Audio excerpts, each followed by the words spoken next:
네, 안녕하세요. 이번 시간에는 정보보호 법규 및 제도와 정보보호 컴플라이언스 및 유형관리 이해까지 진행하도록 하겠습니다. 네, 국내 정보보호법 제도 발전 배경에 대해서 말씀드리겠습니다. 우리나라는 1980년대부터 국가정보화를 시작을 했습니다. 그래서 그 당시는 정보 보호라는 개념보다는 정보를 촉진하는 개념의 법제도가 많이 제정이 되었는데요. 1995년도에는 정보화 촉진 기본법이 만들어졌고요. 1999년도에는 정보 보호를 위한 정보통신망법이 제정되었습니다. 자, 2000년대로 오면서 우리나라는 급격하게 정보 통신 시스템에 대한 의존도가 높아지게 됩니다. 그래서 2001년도에 금융, 통신, 에너지 등 국가와 사회의 중요한 정보통신 기반 시설을 보호하기 위해서 정보통신 기반 보호법이 제정되었습니다. 정보통신 기반 시설이라는 것은 과기정통부 장관과 국정원 원장이 우리나라의 정보통신 분야의 중요한 시설이다라고 지정을 한 시설입니다. 이 시설들을 보호하기 위한 법률이 제정되었고요. 그 이후에 정보통신망법을 대폭적으로 개정하면서 정보보호에 관련 규정을 대폭 강화하게 되었습니다. 2011년도에는 개인정보보호법이 제정되면서 우리나라의 개인정보 보호에 대한 정책이 시작되었다고 볼 수 있고요. 2012년도에 개인정보보호법을 집행하다 보니까 많은 시행착오를 겪게 되었고요. 2012년도에 정보통신망법과 개인정보보호법을 대폭 수정하여 개정하게 되었습니다. 2015년도에는 정보보호산업진흥에 관한 법률이 제정되면서 낙후된 국내 정보보호시장의 기술 경쟁력이 부족한 부분과 우수 인력 확보가 미흡한 부분, 기업에 대한 정부 지원 체계 구축 등 이런 문제들을 해결하기 위한 필요한 법적 근거를 제정하게 되었습니다. 그리고 교재에는 나와 있지 않지만 2020년 올해 개인정보보호법과 정보통신망법이 통합을 하여 개인정보 보호에 관련되어 있는 규정이 개인정보보호법으로 통합되게 되었습니다. 네, 산업별 정보보호 관련 법률 현황을 알려드리겠습니다. 전 산업 분야에 공통적으로 적용되는 개인정보보호법, 정보통신기반보호법, 정보통신망법 등이 있고요. 정보통신 분야에는 정보통신 산업진흥법, 그리고 대표적인 법률인 정보통신망법 등이 있습니다. 이 정보통신망법은 정보통신 서비스 제공자들을 위해서 만들어진 법률이고요. 일반적으로 우리 기업들이 정보 보호에 관한 내용은 정보통신망법을 준용을 하고 있습니다. 정보통신 분야는 정보통신산업진흥법, 콘텐츠산업진흥법, 위치정보의 보호 및 이용 등에 관한 법률, 또 정보통신망법 등이 있습니다. 위치정보의 보호 및 이용 등에 관한 법률은 우리가 흔히 사용하고 있는 카카오 택시라든가 대리운전 이런 것들을 통해서 위치를 가지고 어떤 서비스를 제공하는 기업들한테 적용되는 법률이고요. 정보통신망법은 정보통신 서비스를 제공하는 온라인 사업자들에게 적용되는 법률이라고 할 수 있습니다.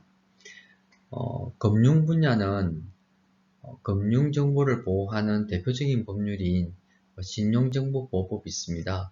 그래서 금융업을 하고 있는 보험사라든가 저축은행이라든가 은행이라든가 이런 쪽에서 개인정보를 가지고 금융업을 하는 이런 기관은 신용정보보호법 대상이 된다고 말씀드릴 수 있습니다. 제조 분야입니다. 제조 분야는 크게 두 가지 법률이 있는데요. 산업기술의 유출 방지 및 보호에 관한 법률. 이 법률은 산자부 장관이 지정한 산업기술이 있습니다. 예, 그 산업기술에 대해서 보호를 하는 법률이고요. 부정경쟁 방지 및 영업비밀 보호에 관한 법률이라고 있습니다. 이 법률은 일반 기업들이 특허를 등록하지 않아도 관련 노하우라든가 또 보유 기술, 또 영업비밀까지 통합적으로 보호해 줄 수 있는 법률입니다. 분야별 정보보호 관련 법령에 대해서 알려드리겠습니다. 먼저 공공부문 정보보호 관련 법령입니다. 공공부문은 국가사이버안전규정에 규정하고 있는데요. 국가사이버안전은 국가정보원 담당 업무입니다. 그래서 국가정보원장 산하에 국가사이버안전센터 같은 기구를 설립을 해서 국가사이버안전을 관리하고 있고요. 우리가 외부에서 사이버 공격이란 것들이 들어오면 사이버 경고 같은 걸 발령해서 국민들이 사이버 안전을 지킬 수 있도록 그렇게 하고 있습니다. 네, 다음은 민간 부분입니다. 민간 부분은 정보통신망법에서 다루고 있는데요. 정보통신 서비스 제공자 같은 경우에는 정보보호 최고 책임자를 지정하도록 되어 있습니다. 정보보호 최고 책임자는 우리가 CISO라고 부릅니다. 그런 CISO를 선임을 해서 과기정통부 장관에게 신고하도록 그렇게 의무화하고 있고요. 또한 일정 규모 이상의 사업자들은 정보보호관리체계 인정, 즉 ISMS-P 인정을 의무적으로 받도록 규정을 하고 있습니다. 또한 주요 정보통신기반 시설에 관한 정보보호에 관한 법령입니다. 정보통신기반보험법에서 정보통신 기반 시설에 대한 보호 추진 체계를 규정하고 있고요. 정보통신기반보험법에서는 정보통신기반보호위원회를 두도록 하여서 정보통신 기반 시설에 대한 사항들을 심의하도록 하고 있습니다. 네, 제정 목적 및 기능별 법령 현황입니다. 정보보호에 관한 많은 법령들이 있는 것 같아 보이는데요. 이런 법령이나 법률들이 다 비슷하게 보여도 제정 목적이나 기능별로 구성되어 있다는 걸 알 수 있습니다. 자, 국가 기밀에 관한 보호에 관한 법령인지, 또 주요 정보의 국외 유출에 관한 법령인지, 전자수명 및 인정, 또 정보통신망과 정보시스템에 대한 법령인지, 침해 행위, 개인정보 보호에 관한 특화되어 있는 법령들로 분류할 수 있습니다. 정보통신망, 정보시스템에 관한 안전하게 이용하는 것들은요, 대표적인 게 이게 정보통신 망법 이런 것들이 되겠죠. 그리고 국가기밀이나 주요 정보에 대한 국외 유출 방지 부분은 여기 산업기술의 유출 방지 및 보호에 관한 법률에 규정하고 있습니다. 정보통신망과 정보시스템의 보호를 추진하는 법령으로서는 정보통신기반보호법과 정보통신망법이 있고요. 개인정보 보호에 관련된 것은 개인정보보호법, 정보통신망법, 신용정보법 이렇게 구성되어 있습니다. 네, 개략적으로 알려드렸는데요. 제정 목적 및 기능에 대해서 항목별로 자세히 알아보도록 하겠습니다. 자, 정보통신망 및 정보시스템의 안전한 이용에 관한 법령을 보시면요. 정보통신기반보호법, 정보통신망법 네, 이런 법률들이 있고요. 전자문서의 안전성과 신뢰성을 확보하는 법령에는 전자서명법이 있고요. 행정전산 서명과 인정을 규정하고 있는 전자정보법이 있습니다. 침해 행위의 처벌에 관한 법률인데요. 이 모든 법률들이 그 법률을 어기게 될 때 처벌 조항들이 있죠. 정보통신기반보험법에서도 침해 행위에 대한 벌칙이 있고요. 정보통신망법에서도 정보통신망 침해 행위에 대한 벌칙이 규정되어 있습니다. 특히 형법에서는 컴퓨터 사기죄에 대한 처벌 규정이 마련되어 있습니다. 네, 국가기밀 보호 및 주요 정보 유출, 국외 유출 방지에 관한 법령인데요. 국가기밀 보호법에서는 국가기밀의 보호와 군사기밀 보호 조치 이런 것들이 있고요. 형법에서는 외교상 비밀누설죄, 공무상 비밀누설죄 이런 것들이 규정되어 있습니다. 네, 그 외에도 보안 업무 규정이라든가 국가정보화기본법, 전자문서 및 전자거래기본법 등에서 여러가지 정보 보안에 대한 법령이 규정되어 있고요. 특히 주요 정보가 정보통신망을 통해서 국외로 유출되는 것을 방지하기 위해서 대표적인 법령인 산업기술의 유출 방지 및 보호에 관한 법률이 있습니다. 정보보호 산업기반 조성 관련 법령인데요. 정보보호 산업기반 조성이라는 것은 우리가 정보보호를 하기 위해서는 정보보호의 실행을 위해서 필요한 기술들이 있죠. 그리고 정보보호 관련 전문가들도 양성해야 하고요. 이러한 점에서 이런 여건을 마련하는 법률이라고 보시면 됩니다. 관련 법령으로는 정보보호 산업의 진흥에 관한 법률이 대표적인 법률입니다.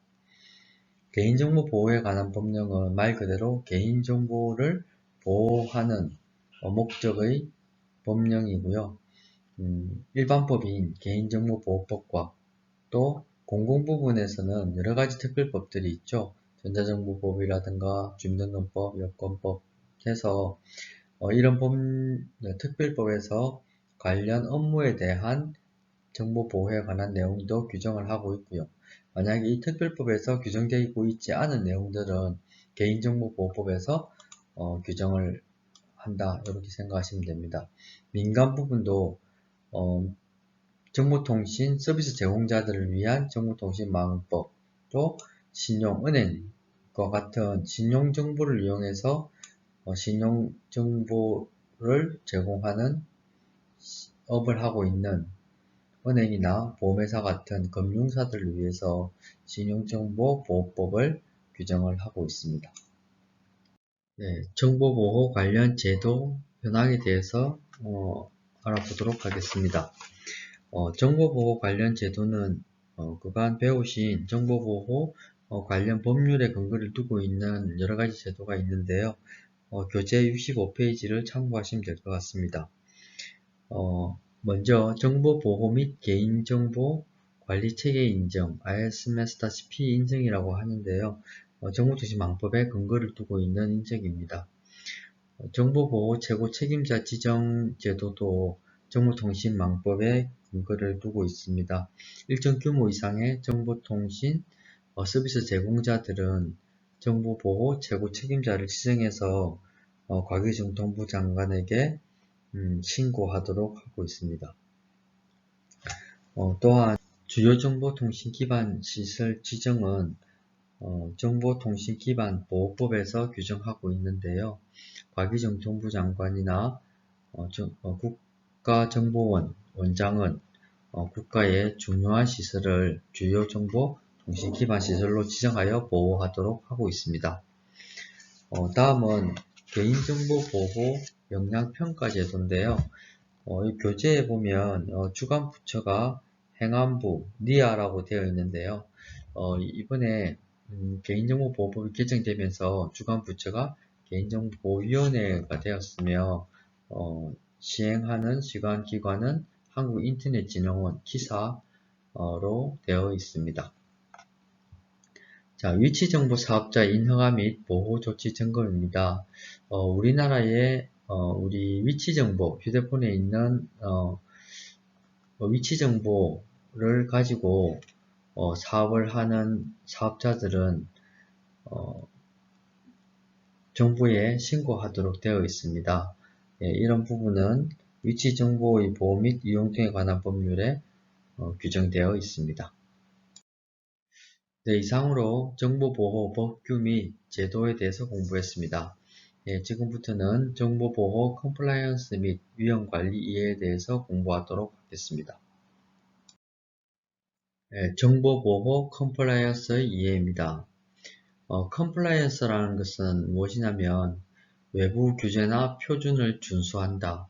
즉, 외부 규제가 대표적인 게 어떤 게 있죠? 예, 법률이죠.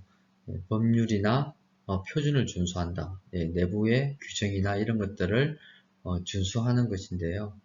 이것을 지금 현재 잘 준수하고 있는지 안 하는지는 지속적인 관찰을 통해서 알 수 있습니다. 그래서 지속적인 관찰을 통해서 준수 여부를 확인해야 하는 것이며, 그 확인을 해서 만약에 지금 법률을 어기는 게 있다면 문제점이 발견되는 거죠. 그렇게 발견되는 문제를 개선하고 발전해 나가는 이러한 여러 가지 일련의 활동들, 이런 것들을 우리는 컴플라이언스라고 합니다. 자, 그러면 정보보호 컴플라이언스란 뭐냐?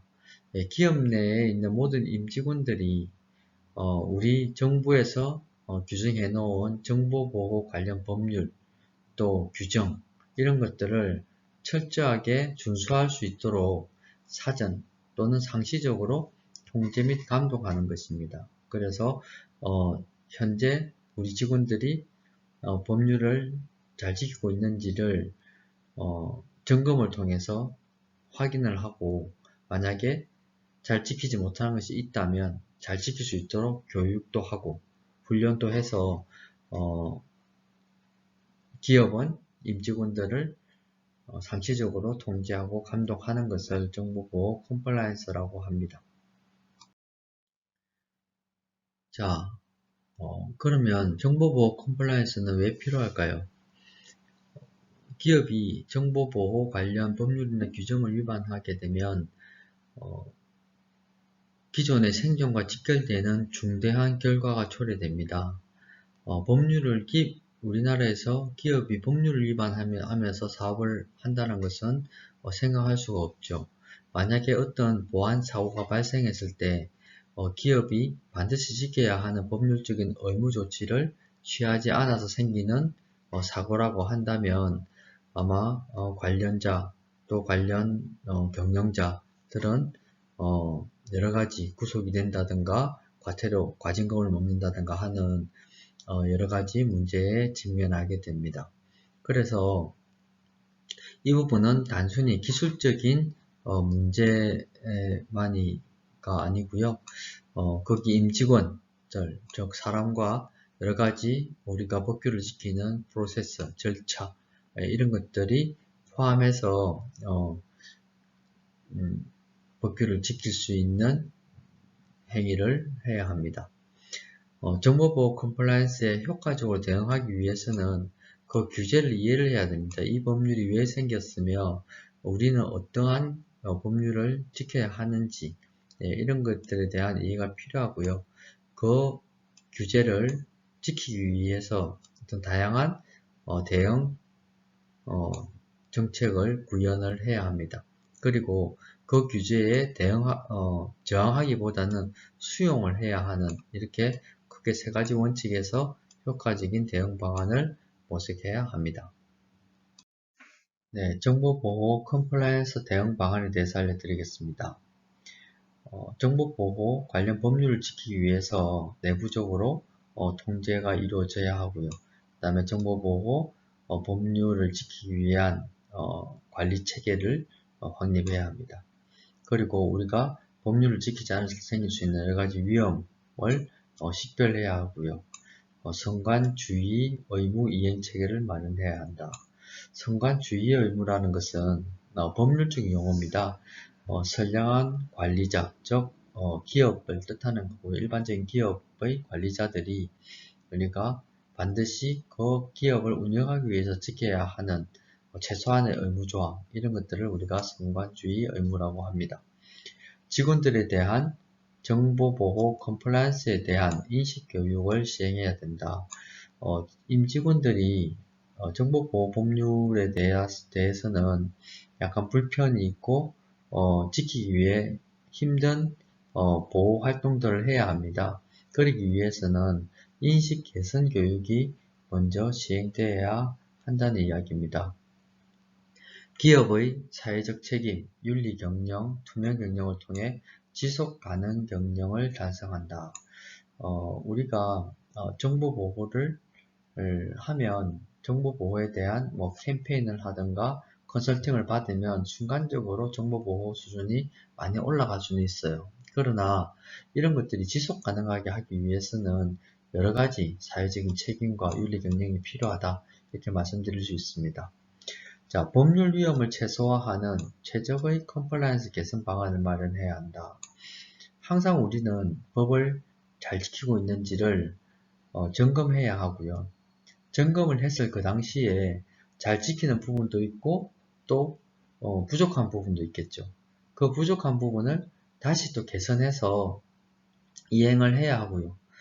그 다음에 어느 정도 개선해서 이행을 한 후에도 지속적인 점검을 통해서 계속적으로 미흡한 부분들, 부족한 부분을 찾아서 개선하는 방안을 마련하는 이러한 시스템, 관리 체계가 필요한 것입니다.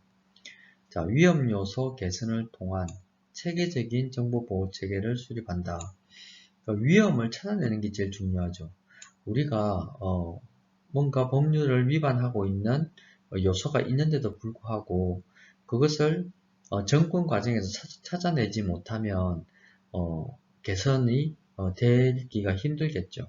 그렇기 때문에 위험 요소를 찾아내어서 개선을 시키는 그런 정보보호 관리 체계를 수립하는 것이 무엇보다 중요하다고 할 수 있습니다. 네, 그러면 위험의 정의에 대해서 알아보도록 하겠습니다.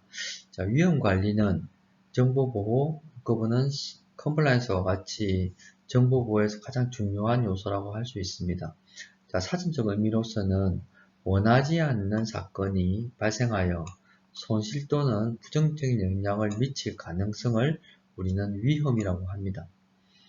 네, 위험이 닥친 게 아니죠. 지금 현재 위험이 있는지를 찾아서 위험을 관리하자는 의미입니다. 그렇기 때문에 어떤 손실이나 부정적인 영향을 미칠 가능성을 찾아내는 것, 즉 위험을 식별하는 거라고 말씀드릴 수 있죠. 자, 정보 보호에서의 위험은 어떤 것인가? 주어진 위협 원천이 특정한 잠재적 취약점을 이용할 가능성과 그로 인한 악성 사건이 조직에 미칠 수 있는 영향의 함수다. 이렇게 좀 어렵게 표현을 했는데요. 여기서 몇 가지 단어가 나옵니다. 위협이라는 게 또 나오고요. 예, 취약점이라는 게 나옵니다. 이걸 좀 쉽게 설명하면 우리 요즘 그 코로나 바이러스가 많이 지금 성행을 하고 있는데요. 코로나 바이러스. 이 코로나 바이러스는 외부에 대한 위협이라고 볼 수 있어요. 코로나 바이러스가 창궐했다. 이런 것들은 우리한테 위협으로 다가오는 것입니다. 그러나 잠재적 취약점이라는 건 뭘까요? 취약점이라는 것은 우리가 면역력이 떨어져 가지고 코로나가 걸릴 수 있는 환경이 되어 있는 상태, 그런 것들이 취약점이죠. 내가 몸이 건강하고 코로나가 나한테 온다 하더라도 내가 감염되지 않을 정도의 면역력을 가지고 있다면 코로나 자체가 내한테 위협이 될 수가 없죠. 그렇기 때문에 위협과 이 취약점이라는 것은 엄청 중요한 관계를 가지고 있습니다. 그래서 그 위협이라는 것은, 위험이라는 것은 이 함수를 이제 이렇게 표시를 하는데, 위험이라는 것은 자산, 위협, 취약점이다, 이렇게 이야기합니다. 이건 뭐냐면 이 세 개를 뭐 더해도 되고요, 곱해도 됩니다. 그 자산이, 즉 내 몸이 위협, 코로나와 또 내 몸의 허약한 면역력 약화, 요 세 개가 맞아떨어졌을 때, 합쳐졌을 때 위험이 온다는 거죠. 아무리 코로나가 와도 내가 면역력이 강해가지고 건강하다면 위험이 발생하지 않죠. 그렇기 때문에 위험이 발생하려면 이 세 가지에 대한 상관관계, 즉 함수가 만족을 해야만 위험이 발생한다. 즉 위험은 F다. 이렇게 정의할 수 있어요. 이 F라는 것은 이 세 가지를 모두 만족하는 상태, 이런 것들을 의미하는 겁니다. 자, 원하지 않은 사건의 발생 원인이 되는 것이 위협이다. 자, 위협이 영향을 미침으로써 자산에 대한 손실이 발생한다. 무슨 의미인지 이해하시리라 생각을 합니다. 자, 위험의 구성 요소에 대해서 말씀드리겠습니다. 먼저 자산이죠. 자산은 조직이 보호해야 할 대상입니다. 아까 제가 몸을 가지고 이야기했는데요. 코로나로부터 보호해야 될 대상, 즉 내 몸이죠. 그런 식으로 마찬가지로 우리 위협으로부터 조직이 보호해야 할 대상을 우리는 자산이라고 합니다. 그게 어떤 하드웨어, 소프트웨어 같은 또 시설 이런 것들을 말할 수가 있고요. 뿐만 아니고 인력이라든가 기업의 이미지라든가 이런 무형자산도 포함해서 통틀어 자산이라고 표현을 합니다. 자, 위협이라는 것은 자산의 손실을 초래할 수 있는 원하지 않는 사건의 잠재적 원인이나 행위자 이런 것들 위협이죠. 즉 우리가 해킹이 들어왔으면 그런 해킹, 해커 이런 것들은 전부 다 우리한테 위협이라고 볼 수 있습니다. 네, 다음은 취약점입니다. 자산의 잠재적 속성으로 위협의 이용 대상으로 정의하나 때로는 보호 대책의 미비로 정의할 수 있다. 즉 자산의 잠재적 속성이라는 이야기입니다. 우리가 컴퓨터에다가 윈도우를 깔았어요. 근데 윈도우 버전이 낮아서 거기에 취약점이 들어가 있었다. 그래서 그 취약점이 보완되지 않은 상황에서 해킹이 들어오면 내 윈도우는 뚫리게 되고 랜섬웨어나 이런 데 감염되게 되죠. 그래서 우리가 평소에 알지 못했던 잠재적인 취약한 속성이 있었다는 겁니다. 그런 것들을 우리가 취약점이라고 하고요. 그 취약점을 이 위협들은 공격 대상으로 봅니다. 그러니까 랜섬웨어가 우리 컴퓨터 PC의 윈도우 체계에 취약점을 뚫고 들어와서 중요한 데이터를 감염시키는 그런 해킹 기법이잖아요. 그런 것처럼 취약점이라는 것은 위협의 이용 대상으로 정의할 수도 있습니다. 또한 보호 대책의 미비다. 우리가 윈도우가 취약하지만 우리가 계속 어떻게 합니까? 패치를 하죠. 보안 패치가 계속 나오지 않아요. 보안 패치를 계속 해 나가면 어떤 공격보다도 우리가 앞선 패치가 계속 이루어진다면 이 위협으로부터 우리가 피해갈 수 있겠죠. 하지만 보안 패치를 하지 않고 있다 라는 것 자체가 지금 현재 우리가 취약점을 가지고 있다 이렇게 또 이야기를 할 수 있습니다. 자, 정보보호 대책이라는 것은 위협에 대응해서 자산을 보호하기 위한 관리적, 물리적, 기술적 대책을 정의합니다. 즉, 아까 좀 전에 예를 든 것처럼 랜섬웨어가 들어오는데 우리 윈도우에는 항상 취약점이 있기 마련이죠. 그래서 우리 컴퓨터를 보호하기 위해서 보안 패치가 잘 되고 있는지, 또 백신이 깔려 있는지, 백신이 업데이트 되어 있는지, 또 실시간 감시가 되어 있는지 이런 것들을 끊임없이 계속 관리하고 기술적으로 대책 점검하고 이런 것들이 정보보호 대책으로 볼 수 있습니다. 그렇게 하면 우리가 가지고 있는 취약점이 있다 하더라도 그것들을 외부 위협으로부터 보호할 수 있는 그러한 대책이 된다고 말씀드릴 수 있습니다. 자, 위험 관리 절차 4단계에 대해서 말씀드리겠습니다. 이 부분 아주 중요한 내용이니까 잘 숙지하시기 바랍니다. 위험 관리 절차가 4단계가 있는데요. 첫 번째가 정보 자산을 식별하는 것입니다. 정보 자산이 뭐라고 했죠? 우리가 보호해야 될 대상이라고 했잖아요. 보호해야 될 대상을 식별을 해야 하는데 만약에 우리가 중요한 자산인데 식별 절차에서 누락이 됐다고 한다면 그 자산에 대해서는 우리가 보호할 수가 없는 거죠. 그래서 정보 자산은 절대 누락되지 않도록 꼼꼼하게 식별하는 게 중요하고요. 그 식별을 하고 나면 분류를 해야 하는데요. 이 분류를 하는 이유는 우리가 가지고 있는 자산 중에 중요도를 평가를 하면 중요한 자산과 조금 덜 중요한 자산으로 나눠줄 수 있어요. 그러면 모두 중요한 자산으로 관리하면 되지 않느냐 이렇게 이야기하실 수 있지만 기업은 한정된 예산으로 관리를 해야 합니다. 그렇기 때문에 중요도를 평가해서 중요한 자산들은 조금 더 소중하게 보호를 하고 좀 덜 중요한 자산들은 상대적으로 조금 덜한 보호 대책을 세운다는 거죠. 그래야지 우리가 한정된 예산으로 정부 자산을 보호할 수 있게 됩니다. 자, 그 다음에 정보 자산을 식별하고 나면 현황 및 흐름 분석을 해야 합니다. 자, 정보 서비스 및 개인정보 처리 현황을 분석해야 하죠. 그래서 어떤 위험이 있는지를 알기 위해서 어떤 정보 서비스가 있는지, 그 서비스가 어떻게 처리되고 있는지, 그 서비스가 처리될 때 개인정보가 포함되어 있는지, 개인정보가 포함된다면 어떻게 처리되고 있는지에 대한 현황을 분석해야 합니다.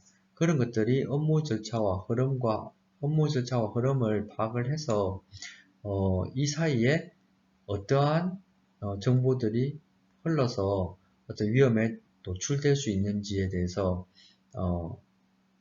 발견해내기 위해서 현황 및 흐름 분석이 필요합니다. 그 다음에는 이제 위험 평가입니다. 자, 정보 자산을 식별하고 현황 및 흐름을 분석하고 나면 정보 자산과 업무 흐름이 다 이제 식별이 되는 거죠. 그러면 거기서 어떤 유형의 위험이 있는지를 알아야 됩니다. 위험을 평가하기 위해서는 유형별 위협 정보가 상당히 중요하죠. 어떤 위협에 따른 위험이 발생하기 때문에 위협을 알아야지 우리가 위험을 평가할 수 있습니다. 그래서 위험 평가 방법이 산정되고 나면은 이제는 주기적으로 평가를 해서 그 위험에 대한 대책을 세워 나가야 합니다. 예, 그 다음 절차가 위험 대책을 선정하는 겁니다.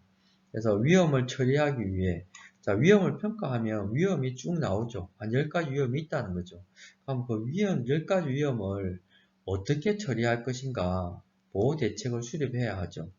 그 위험 중에서도 더 많이 큰 위험이 있을 수 있고요. 조금 미미한 위험이 있을 수 있어요. 그래서 그것도 우선순위에 따라서 이행계획을 수립하고 그것을 실제로 이행을 해야 한다는 겁니다. 자, 이런 것들이 보호대책을 수립한다는 것은 기업에서는 즉 예산하고 직결됩니다. 그렇기 때문에 돈이 들어가는 거죠. 그렇기 때문에 이것은 경영진의 승인이 반드시 필요한 절차다. 이렇게 이해할 수 있습니다. 네, 다음은 조금 더 자세히 한번 들어가 보도록 하겠습니다. 위험 관리 과정 제 7단계입니다. 어떤 기업이 있어요. 그 기업이 위험을 분석해야 되겠다라고 이제 판단을 하면 첫 번째 해야 될 일이 우리 회사의 기업에서 운영하는 여러 가지 서비스 중에 어느 범위의 위험을 식별할 것인가, 처리할 것인가를 정해야 합니다. 기업의 전체적인 위험은 너무너무 크죠. 그래서 만약에 우리가 인터넷 쇼핑몰을 운영하고 있다. 그러면 인터넷 쇼핑몰을 운영함에 있어 가지고 어떤 위험이 있을 수 있을까를 평가를 한다. 예, 이런 식의 범위를 정해야 합니다. 개인정보를 처리한다면 개인정보 처리 과정에서 수집 단계에서 위험을 분석해보자. 뭐 이런 식의 어떤 위험 분석 범위를 설정하는 게 중요하고요. 이 범위가 설정되고 나면 위험 분석을 하는 방법을 정의해야 합니다. 예, 위험 분석 방법은 다음 챕터에서 또 자세히 또 설명 한번 공부하기로 하고요.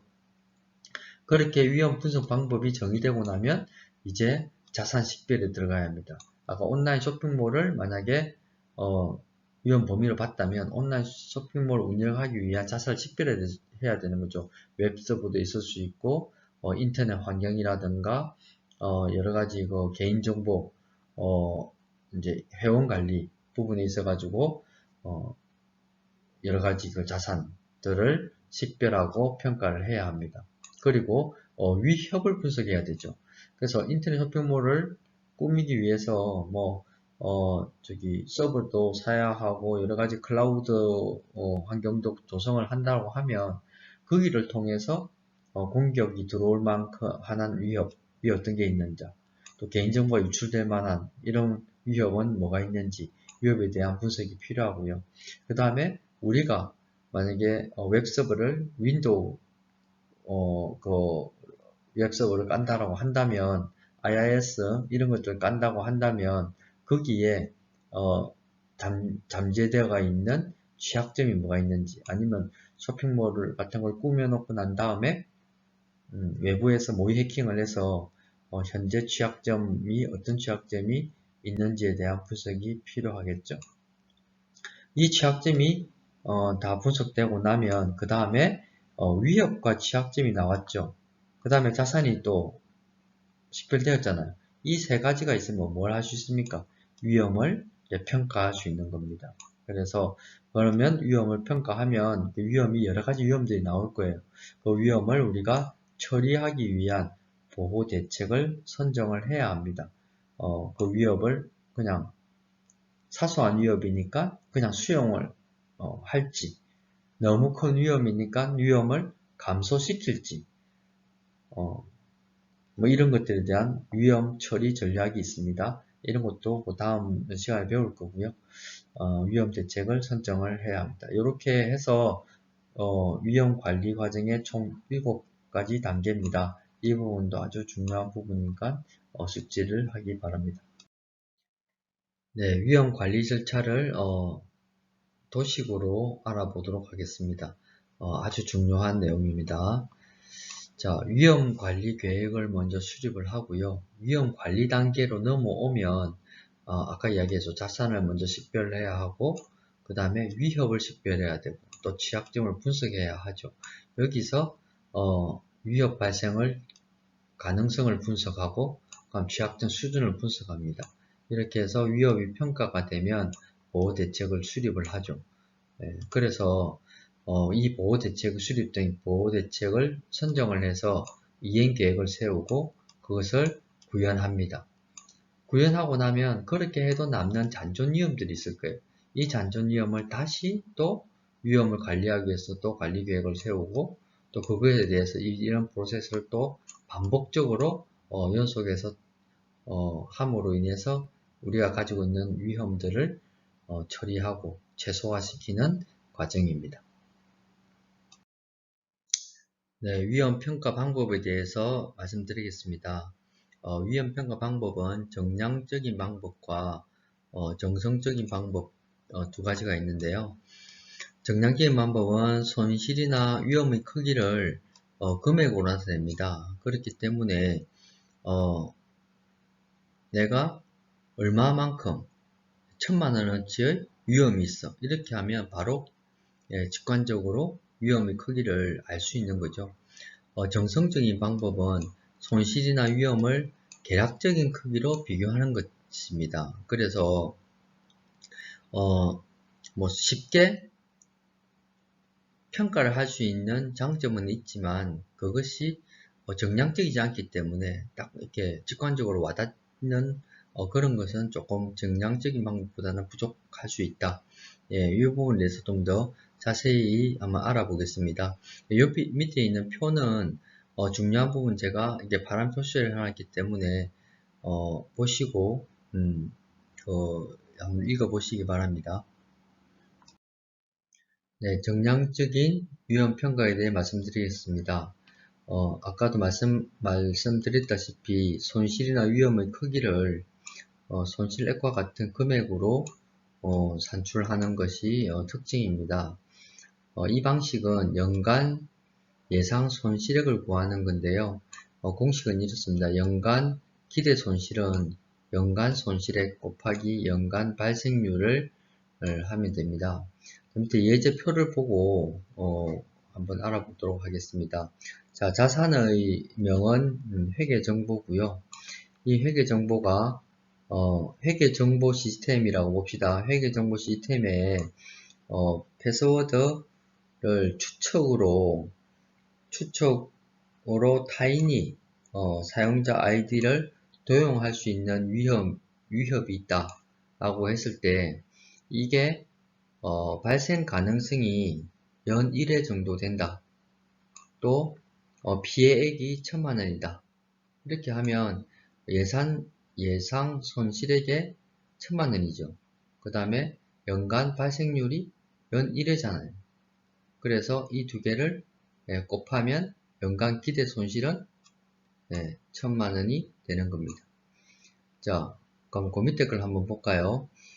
백신이 잡지 못하는 바이러스, 웜으로 인한 PC 장애입니다. 이것은 발생 가능성은 분기 1회입니다. 그래서 연간으로 볼 때는 총 4번의 발생이 가능하다고 볼 수 있고요. 금액이 한 번 발생할 때 10만원이라고 하면 이 두 개를 이 분기니까 연간으로 보면 4죠. 4 곱하기 10은 연간 기대 손실은 40만원이 되는 겁니다. 이런 식으로 위험평가를 금액으로 산출하는 걸 정량적 위험평가라고 합니다. 정량적 위험평가 분석법에 대해서 말씀드리겠습니다. 첫 번째 과거 자료 분석법이 있습니다. 이것은 과거 자료를 통해서 미래 사건의 발생 가능성을 예측하는 방법인데요. 과거에 일어났던 위험은 미래에도 일어날 수 있다라고 하는 것을 전제로 하고 있는데요. 과거 자료, 축적된 자료를 통해서 미래 사건을 예측하는 그런 방법입니다. 반대로 과거 자료가 많이 남아있지 않은 건에 대해서는 분석하기가 힘든다라고 하는 단점이 있을 수 있습니다. 그럴 경우에는 수학 공식 접근법을 사용하는데요. 과거 자료가 많이 없는 건에 대해서는 위협의 발생 빈도를 계산하는 방식을 이용해서 위험을 계량하는 방법으로 수학 공식 접근법이 있습니다. 확률 분포법이 있습니다. 이 방법은 미지의 사건을 추정하는 데 사용되는 방법이라고 되어 있는데요. 이거는 사건의 확률적 편차를 이용해 가지고 최저, 보통, 최고의 위험 평가를 해서 예측하는 그런 방법입니다. 그렇기 때문에 사실 정확성이 낮을 수밖에 없는 방법입니다. 그 다음에 점수법입니다. 이 방법은 위험 발생 요인의 가중치를 두어서 위험을 측정하는 방법으로 시간도 작게 걸리고 간단하게 할 수 있는 방법이지만 이것 또한 정확도가 떨어진다는 단점이 있습니다. 자, 다음은 정성적 위험평가에 대해서 말씀드리겠습니다. 정성적 위험평가는 등급 값을 이용해서 위험도를 결정합니다. 일반적으로 위험을 리스크를 약자인 R이라고 하고요. 이 R을 자산 A, 위협 T, 취약점 V로 표현을 했을 때 R은 이 세 가지를 더한 값일 수도 있고요. 또 이 세 가지를 다 곱한 값으로 계산할 수 있습니다. 우리가 지금 연습할 때는 좀 편리하게 더한 케이스를 가지고 구해 보도록 하겠습니다. 자, 예제를 보면요. 자산이 회계정보 시스템이라고 보면 여기서 우리가 중요도 평가를 했습니다. 비밀성, 무결성, 가용성으로 3점, 3점, 1점으로 평가를 했어요. 이게 중요도 평가인데요. 비밀성이라는 것은 기밀성이죠. 우리 정보가 외부로 유출되면 안 되는 허가, 권한을 가진 자만이 볼 수 있는 자료. 회계 정보가 중요하잖아요. 이런 중요한 정보를 같은 직원끼리도 자기가 맡은 분야가 아니면 알려주면 안 되는 이런 정보들, 이런 것들을 우리는 비밀성이라고 하고요. 무결성은 내용이 변하면 안 됩니다. 그래서 회계 정보 같은 경우에는 숫자기 때문에 변하면 절대 안 되겠죠. 그래서 무결성이 3점인 거고요. 가용성은 언제든지 볼 수 있는 자료가 가용성이라는 겁니다. 필요한 시기에 볼 수 있어야 되는 거죠. 근데 회계 정보는 내가 오늘 안 보고 내일 본다고 해서 회계 정보가 그게 바뀐다든가 문제가 생기지 않잖아요. 그래서 가용성은 약 1 정도만 줬다고 볼 수 있습니다. 자, 위협을 보면 위협은 사용자 아이디가 도용된다. 그런 요소를 우리가 위협이라고 볼 수 있고요. 그 위협의 값을 자, 2점을 줬습니다. 예, 그래서 이것도 주관적으로 매기시면 돼요. 사용자 아이디가 도용된다는 것을 가정해보면, 그거는 조금 심각하지만, 치명적이지 않다고 생각하면 2점 정도를 줄 수가 있고요. 그 다음에, 취약점은, 추측하기 쉬운 패스워드를 사용했다. 아이디가 도용이 됐는데, 패스워드를 간단한 걸 쓰고 있으면 되게 위험해지잖아요. 그래서 이런 추측하기 쉬운 패스워드를 쓴다는 건 상당히 취약점이 크다라고 이야기할 수 있죠. 그래서 3점을 준 것 같습니다. 자, 그러면 우리가 이제 위험의 R을 구해 보도록 하겠습니다. 이 비밀성에 대한 R을 한번 구해 보면요. 여기에 자산의 가치와 위협과 취약점을 전부 더하면 8이죠. 또 무결성 측면에서도 마찬가지로 3, 2, 3을 더하면 8이 됩니다. 그 다음에 가용성은 1, 2, 3을 더하면 6이 되죠. 네, 이것들을 다 더하면 이제 R이 계산되는 겁니다. 그래서 R이 22점으로 나온 겁니다. 그러면 이 회계 시스템에 대한 이 위험 요소에 대한 위험은 20이다. 이렇게 표가 되는 겁니다. 마찬가지로 바이러스 웜이 발생을 했어요. 이게 바이러스나 웜이 발생을 하면 회계자료가 다 없어질 수도 있잖아요. 그래서 위험하기 때문에 3점을 줬고요. 백신이 설치되어 있다라고 하는 것은 어느 정도 안전하다고 볼 수 있습니다. 바이러스 웜이 발생하는 경우가 위험한 경우니까 이제 3점을 줬고요. 백신이 설치되었다라고 하니까 어느 정도는 안심할 수 있잖아요. 그런데 백신이 부족하다. 자, 백신이 업데이트가 안 됐다는 거죠. 그래서 위험이 한 2점 정도로 줬습니다. 예, 그렇게 했을 때 우리가 자, 비밀성은 왜 여기가 비어 있냐면 바이러스가 들어와 오고 백신이 설치되고 하는 것은 비밀성 차원에서는 전혀 의미가 별로 없다는 겁니다. 예, 왜 그러냐면 바이러스가 들어와 가지고 안에 형태를 바꾼다든가 하면 무결성에 문제가 생기는 거죠. 그래서 무결성 측면에서 3점, 3점, 2점이니까 다음 더하면 8점. 그 다음에 가용성인 측면에서도 바이러스가 감염되면 우리가 볼 수 없게 되잖아요. 그래서 가용성 1점에다가 3점, 2점을 더하면 6점이 되는 겁니다. 이렇게 해서 이 것들을 다 더하면 14점이 되는 거죠. 이렇게 해서 이 항목에 대해서는 위험평가가 14점이 나온 겁니다. 네, 이렇게 평가를 하는 것입니다. 자, 정성적 위험 분석 유형에 대해서 말씀드리겠습니다. 이 유형은 델파이법, 시나리오법, 순위결정법 등이 있는데요. 델파이법은 전문가 집단을 구성해서 위협과 취약성을 토론을 통해서 분석하는 겁니다.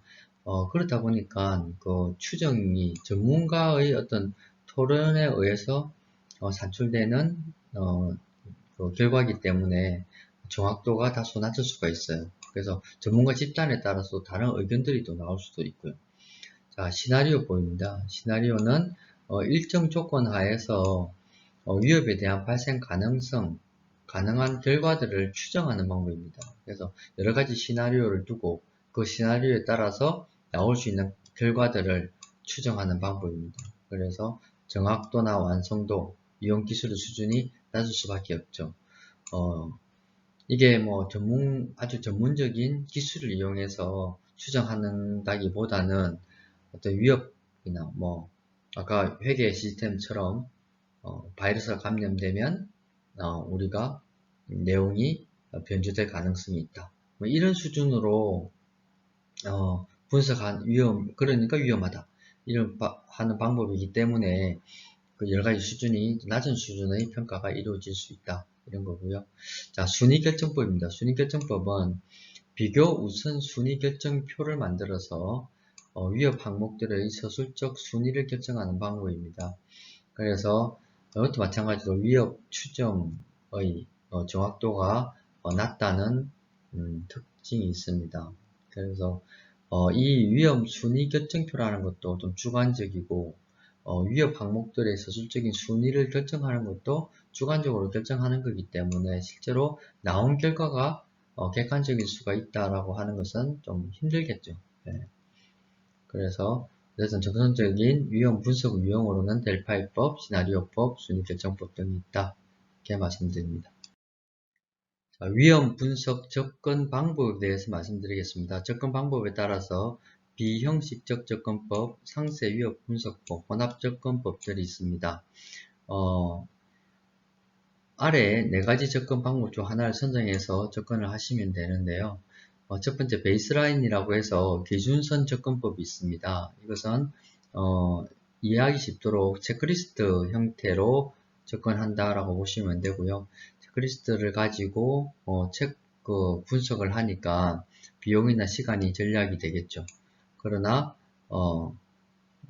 과보 또는 부족한 보호가 체크리스트를 하니까 체크리스트에 잘못 우리가 체크를 해서 결과가 나올 경우에 하지도 않아야 되는 보호를 한다든가 또 보호가 부족한 경우가 발생할 수 있습니다. 비형식적 접근법은 전문가 지식 및 경험을 통해서 활용하는 방법입니다. 그래서 소규모 조직에 적합한 방법이고요. 전문성이 높은 인력이 수행하지 않으면 실패할 확률이 크겠죠. 전문가의 경험에 의존하는 접근 방법이기 때문에 전문가가 전문성이 낮으면 실패할 확률이 크다 이렇게 말씀드릴 수 있습니다. 상세 위험 분석 접근법은 모든 자산에 대해서 상세 위험 분석을 하는 것입니다. 그렇다 보니까 자산 가치 위협 취약점의 평가에 대한 기초한 위험을 산정함으로 근거가 명확하고요. 평가에 대한 완성도도 높다고 말씀드릴 수 있습니다. 하지만 이런 상세 위험 분석법은 상당한 시간과 노력이 소요되고 또 고급의 숙련된 인력이 필요합니다. 즉 돈도 많이 들겠죠. 복합 접근법입니다. 이 복합 접근법은 이게 기준 접근법과 상계 접근법을 동시에 진행하는 건데요. 이것을 조합을 해서 이 두 가지 방법을 조합을 해서 분석하는 방법입니다. 그래서 비용과 자원을 효율적으로 사용할 수 있는 장점이 있고요. 그런데 이 기준 접근법에서 접근법이 좀 부정확하다고 하는 내용이 있었습니다. 그래서 이 부정확할 경우에는 상세위험 분석법이 필요한 시스템이 누락되게 되고요. 또 고위험 영역이 잘못 식별됐을 경우에는 비용이 낭비되고 부적절한 결과가 나올 수가 있습니다. 자, 위험평가 방법론 선정입니다. 관리적, 기술적, 물리적, 법적 분야 등 조직 전 영역에서 위험 식별 및 평가 가능하도록 각 영역별 특성을 반영한 위험 관리 방법을 선정을 해야 합니다. 그래서 그간에 우리가 공부를 했던 위험 평가 여러 가지 방법들이 있었죠. 그 방법들 중에 필요한 방법을 선정을 해야 하는데요. 선정할 때 고려해야 될 사항들이 있습니다. 이런 조직의 정보보호 범위라든가 경계와 조직의 법적 요건, 그 다음에 계약상 의무라든가 목표, 정보보호 수준 등을 고려해서 위험관리 방법을 선택을 해야 하고요. 위험관리 지침의 기준입니다. 위험관리를 할 때 어떤 기준으로 가지고 갈 것인가. 그래서 우리 자산에 대한 가치평가 기준이라든가 위험평가 기준, 취약점 평가 기준, 그다음 위험도 평가 기준, 위험 수용 기준, 위험관리 대장, 위험관리 수행 인력, 위험관리 기간 이런 것들을 기준 삼아서 위험관리 지침을 마련을 해야 합니다. 적어도 기업에서 위험 관리를 한다라고 하면 적어도 여기에 있어야 되는 고려사항을 우리가 고려해야 하고, 그 다음에 위험 관리 지침의 기준이 되는 이러한 기준 정보들을 가지고 있어야지만 위험 관리를 할 수 있다고 말씀드릴 수 있습니다. 다음은 위험 처리 절차입니다. 다른 말로 위험 처리 전략이라고도 하는데요. 이 부분은 너무너무 중요한 부분입니다. 자, 위험 처리 전략은 위험이 이제 평가를 통해서 위험이 산출되었어요. 위험이 도출됐는데 그 위험을 어떻게 할 것이냐는 거죠. 어떻게 처리할 것이냐, 위험을 수용할 것이냐, 아니면 위험을 감수할 것이냐, 아니면 위험을 회피할 것이냐, 위험을 전가할 것이냐를 판단해야 합니다. 자, 옆에 도표를 좀 보면요. 자, 위험 우리가 식별을 했어요. 그럼 위험도를 분석을 했을 때 위험도가 우리가 목표로 하는 위험보다도 작다 이거죠. 별것 아닌 위험이에요. 그러면 그 위험을 우리는 수용을 하겠다 이렇게 판단할 수 있죠. 그런데 위험이 좀 커. 목표 위험 수준보다도 크다는 거죠. 막 크다라고 하면 비용 효과적 대비를 검토해 봐야 된다는 겁니다. 그래서 우리가 이 위험을 처리할 수 있는 돈이 충분히 있어. 그러면 위험을 감소시켜야 되겠죠. 뭐 방화벽을 산다든가 백신을 산다든가 해서 위험을 감소해야 하는 거고요. 만약에 돈을 들여야 될 부분보다도 위험도가 너무 커. 그러면 적절한 보호 또는 전가 대상을 찾아봐야 합니다. 그래서 만약에 그 위험을 전가시키자 라고 한다면 위험 전가를 해야 되겠죠. 어떻게 전가하죠? 위험이 생겼을 때 나올 수 있는 피해를 보상받기 위해서 보험을 넣는다든가 또 어떤 기업과 유지보수 계약을 맺는다든가 해서 위험을 전가시키는 전략을 펼치고요. 만약에 위험 전가도 힘들다, 돈도 없고 위험 전가도 힘들다 하면 그 위험을 회피할 수밖에 없습니다. 이거는 무슨 말이냐면 우리가 홈페이지가 있는데 홈페이지를 공격이 많이 들어와. 근데 그 홈페이지를 보호하기 위해서 웹 방화벽을 설치하려고 하니까 돈이 없어. 그리고 홈페이지가 그래 중요하지도 않은데 또 보험까지 들기에는 애매해. 그러면 차라리 홈페이지를 없애버리자. 그런 것들이 위험을 회피하는 겁니다. 이런 전략을 하는 거고요. 그래서 다시 한번 말씀드리면 위험 수용은 현재 위험을 받아들이고 잠재적 손실 비용을 감수하는 것입니다. 그래서 위험의 크기가 그냥 크지 않고 위험이 작은 위험이다 이거죠. 별거 아닌 위험일 경우에는 수용하는 게 현명한 방법일 수 있어요. 그리고 위험을 감소시킨다. 중요하긴 한데 우리가 위험이 있긴 하지만 포기할 수 없는 서비스이기 때문에 우리가 비용을 들여서라도 그 위험을 감소시켜야 되겠다. 즉 돈과 노력이 들어가는 거죠. 회사에서 투자를 해서 인력을 더 보강하든가 돈을 투자해 가지고 솔루션을 집어넣든가 해서 위험을 감소시키는 겁니다. 그 다음에 위험을 회피한다. 이것은 사업을 포기하는 거죠. 아까 요 맨 마지막에 있던 이 부분입니다. 위험을 존재하는 프로세스나 사업을 포기해버리는 게 위험을 회피하는 것이다. 그럼 위험이 없어지겠죠. 자, 위험을 전개한다. 이 위험을 회피 못해. 그러면 전가라도 시켜야 되죠. 보험이나 어떤 외주업체들한테 서비스를 맡기는 겁니다. 그렇게 해서 위험을 전가시키는 게 이 네 가지가 대표적인 위험 처리 전략이다. 위험 처리 절차다. 이렇게 말씀드릴 수 있습니다. 자, 이제 위험을 평가를 해서 위험을 도출했고 보안 대책까지 왔습니다. 그래서 정보 보호 대책을 선정할 때는 위협에 대응하여 자산을 보호하기 위한 관리적, 물리적, 기술적 대책으로 마련을 해야 하고요. 우리가 위험을 수용 가능한 수준으로 감수하는 겁니다. 이게 DOA라는 건데요. 이 용어는 되게 중요한 부분입니다. 자, 위험을 수용 가능한 수준. 우리가 1부터 10까지가 위험이 있어요. 그런데 우리가 위험 수용이 가능한 수준이 5라고 한다면 1번부터 5번까지의 위험은 우리가 감수하겠다 이거죠. 생겨도 우리가 책임을 묻지 않겠다. 또 그 정도는 감수할 수 있다. 그러나 7이나 8이 위험이 7이나 8이 됐어요. 그러면 5 이하로 감소시키든 회피를 하든 뭐 전가를 시키든 해야 하는 거죠. 그래서 그런 부분, 그런 수준을 DOA입니다. 그래서 1부터 10까지가 위험이 있는데 어디까지 수용할 수 있는가? 5다. 이러면 DOA는 5가 되는 겁니다. 그러면 5 이하는 감수를 하고 5 이상 6부터 10까지는 아까 회피 전략을 하든 뭐 보험을 넣든 증가를 시키든 솔루션을 사서 감소를 시키든 뭐 그런 전략을 써서 감소시킨다.